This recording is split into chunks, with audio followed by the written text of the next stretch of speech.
Almost 2 centuries before the shadow of the Mothman reared its head in Point Pleasant, West Virginia, the land around the Ohio River ran red with blood. As the inhabitants of the American colonies began to push their way to the west and later fought for independence from Britain, they entered into deadly combat with the Native American inhabitants of the land. Perhaps their greatest foe in these early Indian wars was Chief Cornstalk, who later became a friend to the Americans. But treachery, deception, and murder would bring an end to the chief's life, and a curse that he placed on Point Pleasant would linger for 200 years, bringing tragedy, death, and disaster. There is no denying that the southeastern corner of Ohio and the surrounding area of West Virginia is considered by many to be one of the most haunted areas of the country. West Virginia has long been thought as one of the strangest parts of the country in regards to ghosts, legends, and strange happenings. This part of the country, which was originally a part of Virginia, was regarded by the Native Americans as a haunted spot, plagued with ghost lights, phantoms, and strange creatures.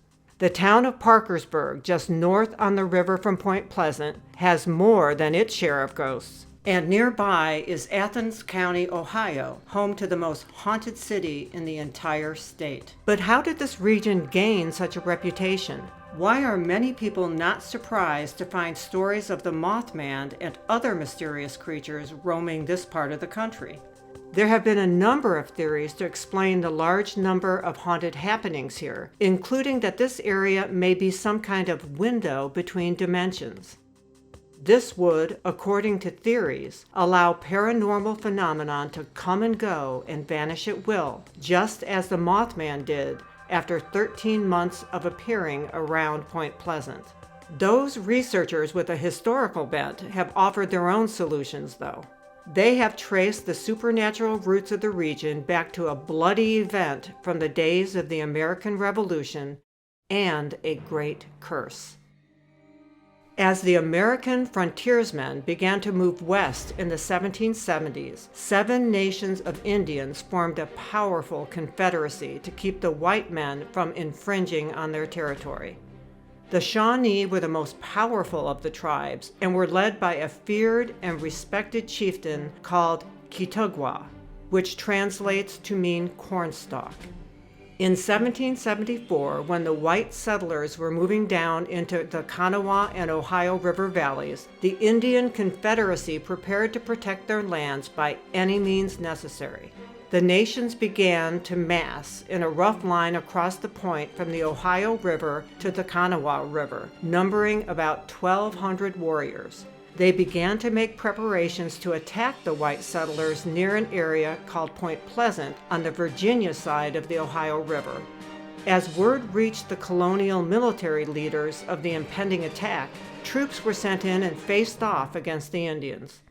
While the numbers of fighters were fairly even on both sides, the Native Americans were no match for the muskets of the white soldiers. The battle ended with about 140 colonials killed and more than twice that number of Indians.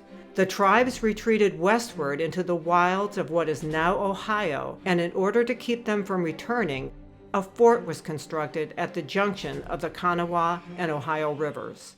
As time passed, the Shawnee leader, Cornstalk, made peace with the white men. He would carry word to his new friends in 1777 when the British began coaxing the Indians into attacking the rebellious colonies. Soon, the tribes again began massing along the Ohio River, intent on attacking the fort. Cornstalk and Red Hawk, a Delaware chief, had no taste for war with the Americans, and they went to the fort on November 7th to try and negotiate a peace before fighting began. Cornstalk told Captain Arbuckle, who commanded the garrison, that he was opposed to war with the colonists, and his tribe was the only one not joining the British. However, he was afraid that at some point he would be forced to go along with the rest of the tribes. When he admitted to Arbuckle that he would allow his men to fight if the other tribes did, Cornstalk, Red Hawk, and another Indian were taken as hostages. The Americans believed that they could use them to keep the other tribes from attacking. They forced the Native Americans into a standoff, for none of them wanted to risk the life of their leader. On November 9th, Cornstalk's son, Ellen Episco, came to the fort to see his father, and he was also detained. The following day, gunfire was heard from outside the walls of the fort, coming from the direction of the Kanawha River. When men went out to investigate, they discovered that 2 soldiers who had left the stockade to hunt deer had been ambushed by Indians. One of them had escaped, but the other man had been killed. When his bloody corpse was returned to the fort, the soldiers in the garrison were enraged. Acting against orders, they broke into the quarters where Cornstalk and the other Indians were being held. Even though the men had nothing to do with the crime, they decided to execute the prisoners as revenge. As the soldiers burst through the doorway, Cornstalk rose to meet them. It was said that he stood facing the soldiers with such bravery that they paused momentarily in their attack. It wasn't enough, though, and the soldiers opened fire with their muskets. Red Hawk tried to escape through the chimney, but was pulled back down and slaughtered. Ellen Episco was shot where he had been sitting on a stool. As for Cornstalk, he was shot 8 times before he fell to the floor. And as he lay dying in the smoke-filled room, he was said to have pronounced his now legendary curse. The stories say that he looked upon his assassins and spoke to them, saying, "I was the borderman's friend. Many times I have saved him and his people from harm. I never warred with you, but only to protect our wigwams and lands. I refused to join your paleface enemies with the red coats. I came to the fort as your friend, and you murdered me. You have murdered by my side my young son. For this, may the curse of the Great Spirit rest upon this land. May it be blighted by nature. May it even be blighted in its hopes. May the strength of its peoples be paralyzed by the stain of our blood." According to the legend, he spoke these words and then died. The bodies of the other Indians were taken and dumped into the Kanawha River, but Cornstalk's corpse was buried near the fort on Port Pleasant, overlooking the junction of the Kanawha and Ohio rivers. Here he remained for many years, but he would not rest in peace. In 1794, the town of Point Pleasant was established near the site of the old fort. In 1840, the bones of Chief Cornstalk were moved to the grounds of the Mason County Courthouse, and later a monument was erected in Cornstalk's memory. In the late 1950s, a new courthouse was built in Point Pleasant, and the chief's remains were placed in an aluminum box and reinterred in a corner of the town's Tuendewee Park, next to the grave of a Virginia frontiersman that Cornstalk once fought, but later befriended. This is when strange things started happening in Point Pleasant. An 86-foot-tall monument honoring the Virginia soldiers that died in the battle with Cornstalk was dedicated in August of 1909, 1 month behind schedule. Originally, the dedication ceremony had been set for July 22nd, but on the night before the event, the clear overhead sky erupted with lightning and struck the upper part of a crane that was supposed to put the monument into place. The monument was finally dedicated and stood for years until July 4th of 1921. On that day, another bolt of lightning struck the monument, damaging the capstone and some granite blocks. They were replaced, and the monument still stands today.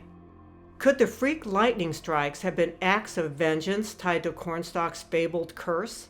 Many tragedies and disasters were blamed on the curse. In 1907, the worst coal mine disaster in American history took place in Monaga, West Virginia, when 310 miners were killed.